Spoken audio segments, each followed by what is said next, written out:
You're listening to the Scars and Guitars podcast series that syndicates for the A-List Online, and my name is Andrew Mackay-Smith. The interview subject that I have coming up for you, it's Aaron Weaver from Wolves in the Throne Room. Now, it's got to be said from the outset, I've been looking forward to talking to a member of this band for many, many years, well over 10 years as a matter of fact. I got into them back in about 2007, I think it was, and they had a profound impact on me because it was the first time, well before I heard Deaf Heaven, that I really heard an artist taking black metal in a different direction, dragging it into the sunlight, as I like to say. Now, the reason for the chat with Aaron is because Wolves in the Throne Room are coming to Australia, and I'll read out some dates. On the 28th of November 2019, they're playing in Perth. The 29th, they're playing in Brisbane. The 30th, they're playing in Melbourne. Sydney, you've got a show on the 1st of December, and finally Canberra. Unbelievably, you get a black metal show on the 2nd of December.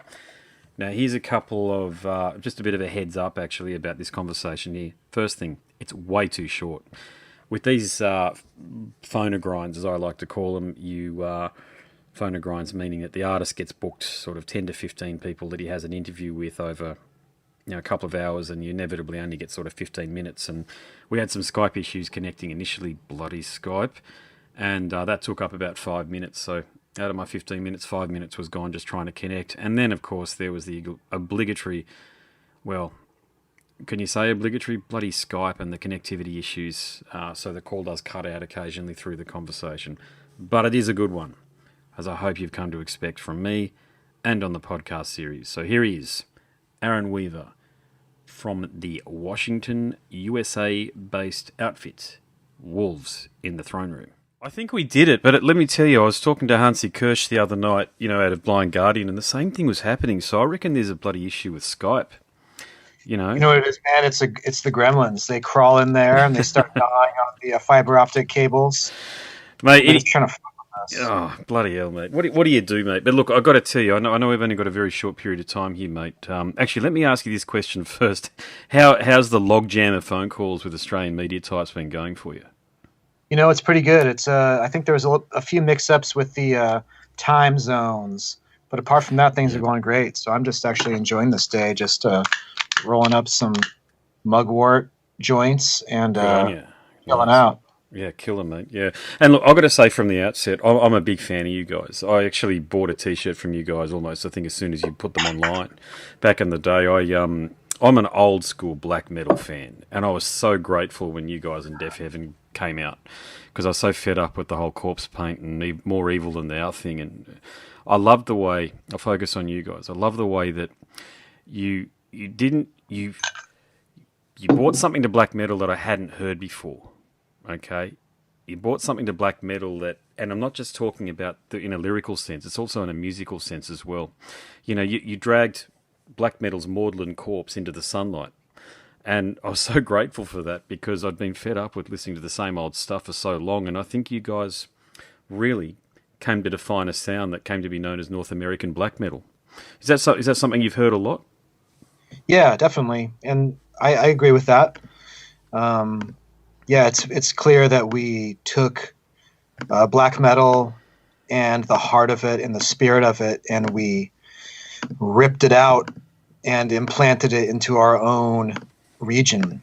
And we've got a great deal of respect and admiration for those sort of pioneers, because fuck, man, that's music that really speaks to our hearts and it's really important to us.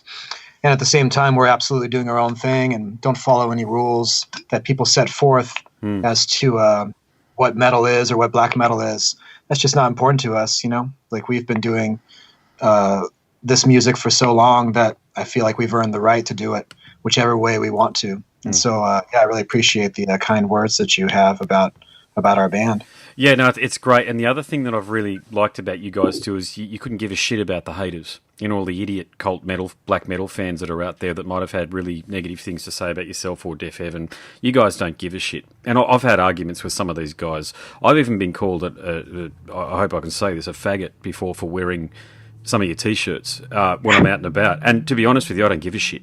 And I've taken that as almost a badge of honour at times that, you are creating a stir and a bit of a ruckus, and these idiots out there that get into some of the more traditional things and don't actually want to see a genre evolve, because I think I love a lot of the old school black metal fans. This is not a conversation about Satyricon. I've spoken to all those guys too. You know, Ishan's one of the best interview subjects that I've ever had on my show.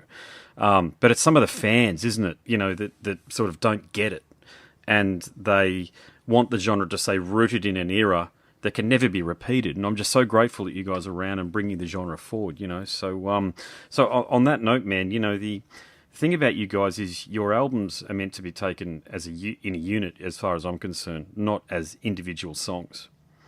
So, how do you put together a set list? Well, it's kind of the same way we put together an album. We are big fans of mythology from all over the world and ancient stories, and that's one of our primary sources of inspiration. And it's a journey, you know. A record is a journey, and the way we see it, a live performance is a journey too. So we just choose songs that create that weave together the magic for the evening that's between us and the audience in this special moment that we're all blessed and very lucky to be able to take part in. And we also, you know, it's important for us to play material from the whole span of the band's career. Like, you know, we love playing material off Thrice Woven, but we also still love playing material off Diadem of 12 Stars and Two Hunters. Yep. And so that's part of it too, is finding the balance between the new stuff and the other songs that show where the band has come from and where our roots are from. Yeah, and again, man, you've always sounded original. There's been no evolution, really. I mean, when I say evolution, it's not like you started out sounding like Satyricon or Emperor or what have you. You've always just sounded like yourselves, and then you threw in what I felt at the time was a curveball. But I must say, it's probably my favourite album from you guys, which is Celestite. And I've got the MP3 version, of course, but I also went and bought it on vinyl, and I just love having it on in the background when I'm going about. I've got kids these days, and when the girls are playing in the backyard or what have you, or, you know, I just love having your stuff on in the background. Now, it might not be, you know, the typical scenario or setting in which you created your music and intended for people to listen to it in, but man, you've got to know, I mean, this is music that moves people, and it doesn't seem to matter what the medium is or the way in which you decide to make your music available to people. In this case here, it's this dark ambient stuff. It's just beautifully vast and well-crafted music. And with Celestite, mate, do you see yourself crafting more music in that vein in the future? Yeah, we will. I don't think we'll do it under the Wolves on the Throne Room moniker. Okay. I think, yeah. Like we definitely have plans to do some more dark ambient music. Me and Nathan and Cody working on it together, but I think we'll do it under a different name. I don't know. Celestite was a really beautiful experiment, and it was a really important part of the band's development. A big part of that was, you know, when you listen to Celestite, that was the sound of us making our recording studio, where we've recorded Thrice Woven and this new record that we're working on right now. And Celestite was us, I don't know, just connecting more and more deeply to this forest. Like, I don't know if you know this, but we live right on the edge of this enormous rainforest, you know, ancient trees, and the salt water of the Salish Sea is just a 5-minute walk around the corner.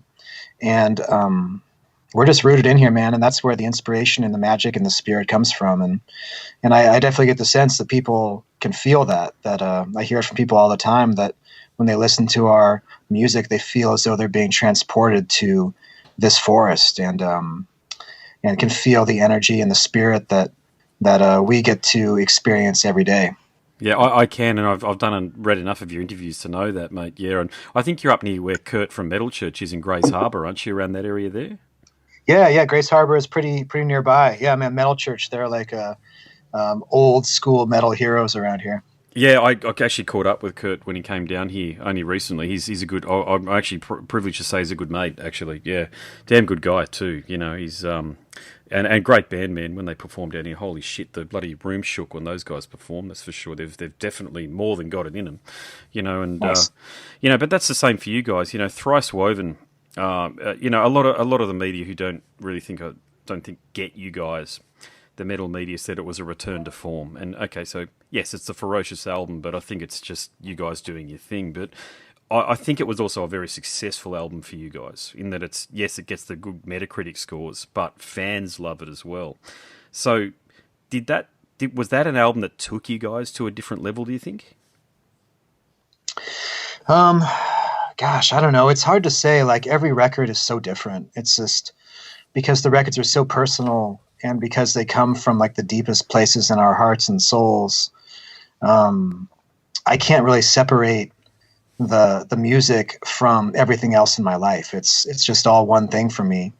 And so I just can't look at it in terms of, did this record, do something for us as a band, or our career, or our, having more widespread, people having more knowledge about the band. That's just not how I look at it. It's, I'm just too close to it, and I'm too wrapped up in it. Yeah, it does get a bit like that, doesn't it? Yeah, I certainly noticed, it's probably just the more pervasive spread of social media, but I just found like, it just felt like as if you were a little bit more available than before on that album, meaning that more outlets were covering you guys. And I think that speaks to a couple of things. Your profound influence over the rest of the genre. I think that's true. Yeah, I guess maybe interesting thing about that was an interesting thing about when we first came out is very immediately there was a lot of media attention, and not just from the underground, but from the New York Times and the New Yorker, and the sort of like left the sort of like East Coast intellectual establishment. And that was a trip for us because we're these crusty trippers coming out of the deep forest doing a very personal thing. It was interesting to us as to how quick we were accepted by a wide audience. Yeah, I think you get great coverage over at Pitchfork as well, which is, for a metal band, that's really interesting. And I thought you guys were hard done by to miss out on being in their top 200 albums of the last decade. Fuck you, Andrew. It sounds like you're breaking up a little bit. Yeah, it sounds like it as well, mate. I'll let you get to the next one, man. I know it's been quick, man, but Jesus, yeah. I mean, I just really thank you for making the music that you've made, mate. It's had a big impact on my life, man, and I'm just so grateful that you guys are doing what you're doing, and I will be there in the audience when you come down to Australia in November.